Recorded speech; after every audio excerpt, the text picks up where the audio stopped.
Hi, it's Morgan from the CheekyHomemaker.com, where we cook, clean, pay the bills, and journey through motherhood together. Today we're talking about my top 8 favorite car toys for babies.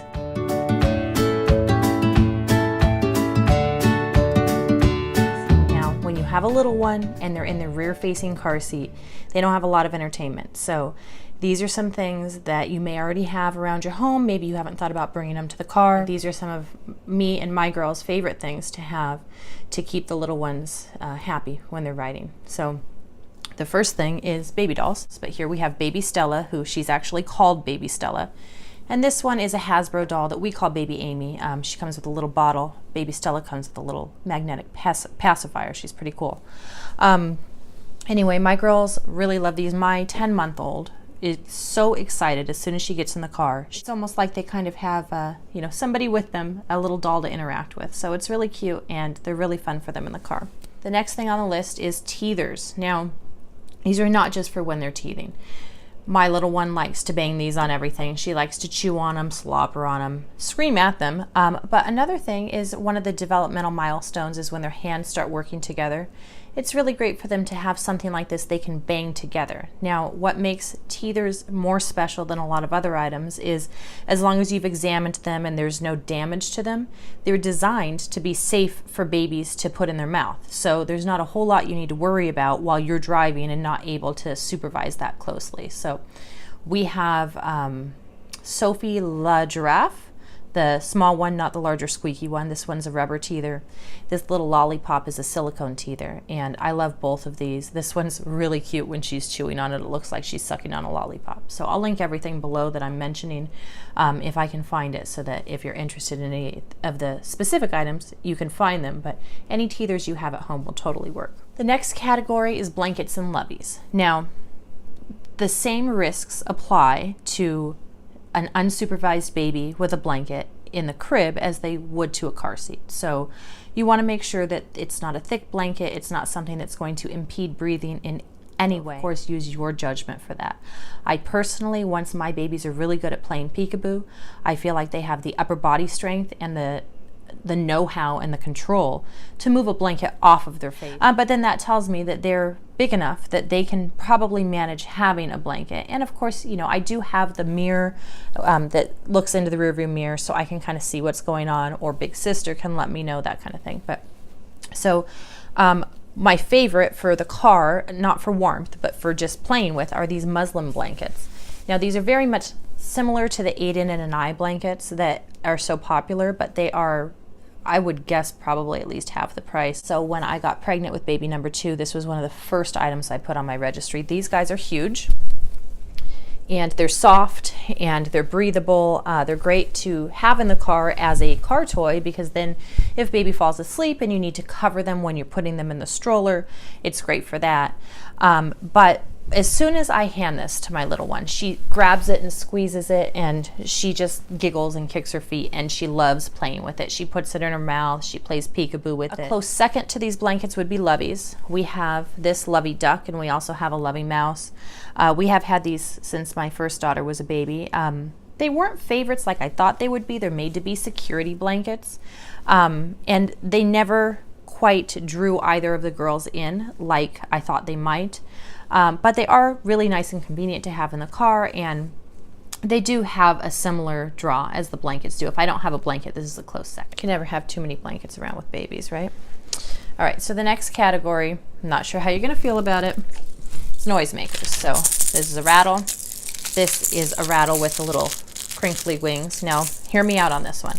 I know that if you're stuck in a small space like a car, you're probably thinking, no, Morgan, I don't want to add noisemakers to my car. But the thing about these little guys is that once baby starts getting worked up, if you kind of get their attention with one of these, a lot of times it will distract them and they'll start playing with it. And I would much rather listen to the sound these make than a crying baby any day. So something to consider.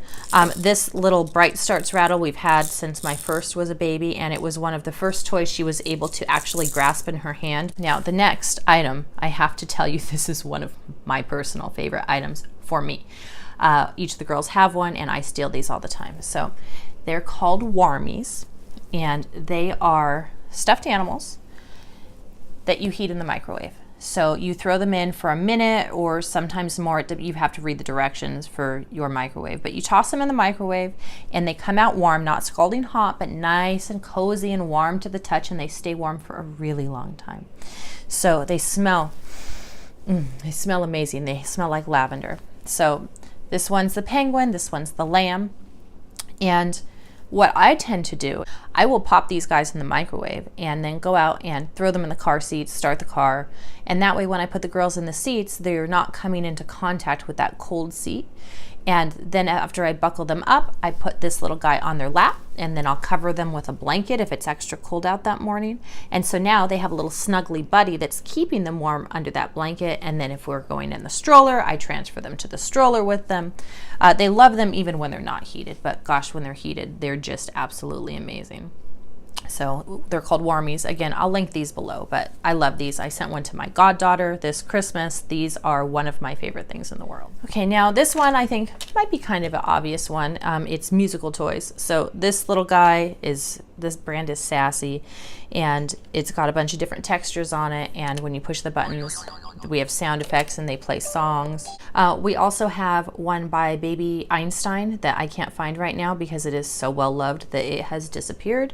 That one plays classical music, and the little ones have both adored that. And then also missing, because these are kind of fought after items, is we have a little Fisher-Price remote control and a toy phone. And both of them, when you push the buttons, they'll tell you the number you pushed, but the next time you push the same button, they'll play a little song.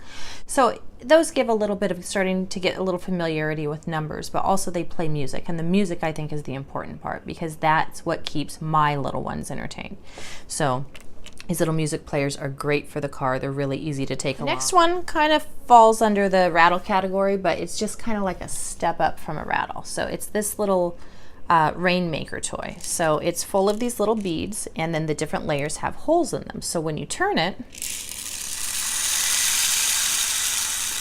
makes that Rainmaker sound. Now, what I like about this is as the child grows, they start to notice, oh, these beads are going through these holes. So then they'll turn it part way and they'll trap the beads. So it kind of, it's a toy that lasts a little bit longer, has a little bit more interest. It's something to watch and hear. And then the last one, which I think is kind of an obvious car toy category, is these little hanging doohickeys. So we ended up with two of these turtles, one in green and one's pink. They have a mirror on the bottom. Now, it is kind of a toss-up if the positioning of your car seat handle will actually allow baby to get a good look at themselves in this mirror. If it lines up, then that's absolutely amazing. My Kiko KeyFit did not line up. But if you have somebody that's sitting in the back seat next to baby and can easily reach them, they can just kind of adjust it so baby can see themselves, or you can hand it to baby instead of hanging it above. So this is a really great one. And then we have this little unicorn. When you pull this one, once baby gets strong enough to pull on this little bottom thing, it jiggles and makes some noise as it goes back up. So that's, both of my girls absolutely love this unicorn. We had a zebra that did the same thing. My dog ate it, so bad dog. No, she's a good girl. But anyway, that's another category. And then, of course, there's these big guys. This is Freddy the Firefly, and he's got it all. He's got the crinkle wings. He's got this little mirror under here. He's got something to chew on, and, you know, all these different kind of sensory textures and these little knots to gnaw on, so he can hang too. And then this, although it pulls, it doesn't make any noise. But the last thing that I think goes great with these hanging car toys is this little hanging plastic chain. So this is a toy on its own. It's sold as a toy. They're great for teething. They're great for shaking around, you know, kind of does double purpose as everything. But another thing they're really great for is they're really easy to take the links apart, however many you might need. And then you can hang your car toy from it, and you can put this around the handle of the car seat or whatever you might be hanging it from. And that way it lengthens it. So if this little unicorn is way too high up for your little one to ever have a chance at even grabbing this, you can lower it down by adding a couple of these links. And then if you have them around, one thing I really love about having these in the diaper bag is when we go into a restaurant and they're sitting at the high chair. these just seem to be a good thing for them to kind of shake and rub on the table. So anyway, I hope you liked those. Maybe I gave you some ideas of things you hadn't thought about. I hope you have happy travels with your little one. I know it's not always the easiest thing to do, but gosh, they're worth it. Anyway, we should be friends, so don't forget to like and subscribe so that we can keep in touch. You can find me on Facebook and Instagram and Pinterest at The Cheeky Homemaker, and I'm also at thecheekyhomemaker.com. Thank you so much, and I'll see you soon. Bye.